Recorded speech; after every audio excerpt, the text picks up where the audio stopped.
quando nós potencializamos o movimento de se inserir em grupos, a necessidade de pertencer se potencializa não só a pai e mãe, mas a outros grupos também. Inúmeros jovens percebem ali a dificuldade de aprender. Eles vêm mais ou menos durante o processo de alfabetização, mas quando chegam aos 10, 11, 12 anos, a dificuldade de aprender se potencializa. Aí nesse período também que às vezes surgem os primeiros sintomas de depressão. Vários dos sintomas da síndrome do gêmeo sobrevivente acontecem nesse período de desenvolvimento. E aí é um problema, porque junto com essas características, surge no inconsciente desse jovem o sentimento de incapacidade, o sentimento de impotência, o sentimento de começar e não conseguir finalizar as tarefas, o sentimento de que ele não vai ser capaz de atender a expectativa dos pais, dos amigos, a dificuldade muitas vezes de se incluir em grupos, o sentimento de que ele não é visto, o medo de ser visto, o medo dos julgamentos. E tudo isso faz com que ele se retraia. Ele vai dar um passo para trás no que diz respeito à proximidade com os pais. Ele vai muitas vezes se fechar no quarto. Ele não vai praticar algumas atividades com medo de frustrar a mãe, o pai e o grupo do qual ele faz parte. E para ele é um desafio enorme, porque ele começa a se sentir impotente, incapaz, desqualificado. Ele não consegue descobrir quem é a sua própria personalidade. Eu estou falando de todos os jovens? Não, mas eu estou falando de um grande volume de jovens que eu assisto hoje vivendo essa experiência.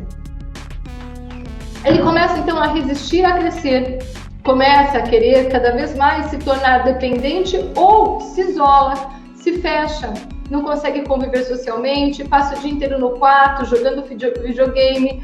Por quê? Porque ele fica buscando o tempo todo se autoafirmar. Às vezes o videogame se torna uma compulsão. Quem possui o registro da síndrome do gêmeo sobrevivente possui uma facilidade ou um potencial maior de se tornar compulsivo.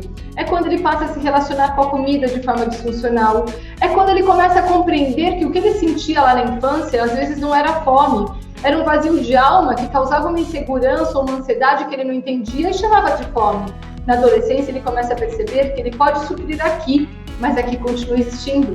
Ele entende que ele não pertence a algo, ele entende que ele busca algo, mas ele não sabe muito bem o que ele está procurando, ele não sabe muito bem o que está acontecendo com ele.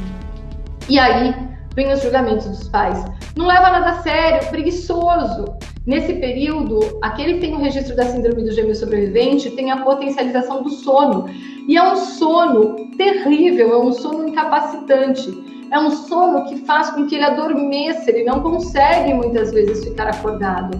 Por quê? Porque existe a síndrome do gêmeo sobrevivente que precisa ser ressignificada, que precisa ser corrigida. E quando ele não encontra a consciência, o entendimento, ele não consegue compreender o quadro que ele está vivendo, a tendência é que tudo se agrave no desenvolvimento dos próximos anos, 12, 13, 14 anos.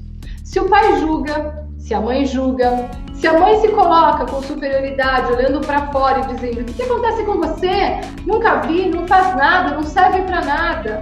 Eu vou começar a potencializar cada vez mais o sentimento de inadequação, de vazio de alma, de incapacidade que esse filho, que essa filha possui. O que eu preciso? Eu preciso me colocar no lugar. Eu preciso me colocar no lugar. Imagine quando vem uma resposta atravessada, quando vem um movimento agressivo, quando vem uma ausência na escola, o que pode estar por detrás dessa ausência? Quando existe uma resistência em estudar, por quê? É o período em que mais os nossos filhos se identificam sistemicamente. Eu peguei um caso de uma criança que ela estava passando por todo tipo de castigo, 14 anos, e a mãe disse: eu não sei mais o que fazer com ele.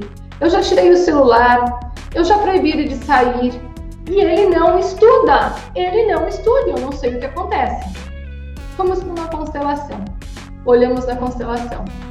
2 meses antes do pai desse jovem se formar, o pai dele faleceu. E a maior frustração desse pai foi o pai não ter podido participar da sua colação de grau.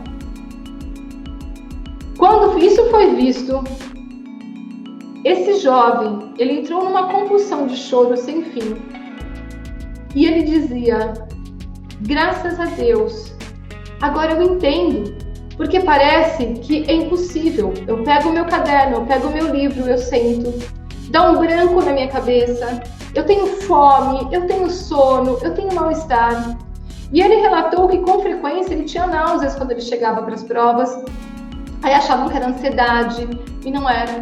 Era um movimento de resistir ao aprendizado, porque dentro dele existia uma certeza: se eu finalizar os estudos, se eu conseguir realizar todos os estudos, antes de acabar, o meu pai vai morrer. Então eu postergo. Racionalmente ele entendia isso? De forma nenhuma. Racionalmente ele não entendia, mas inconscientemente ele fazia por amor a um pai e a uma mãe.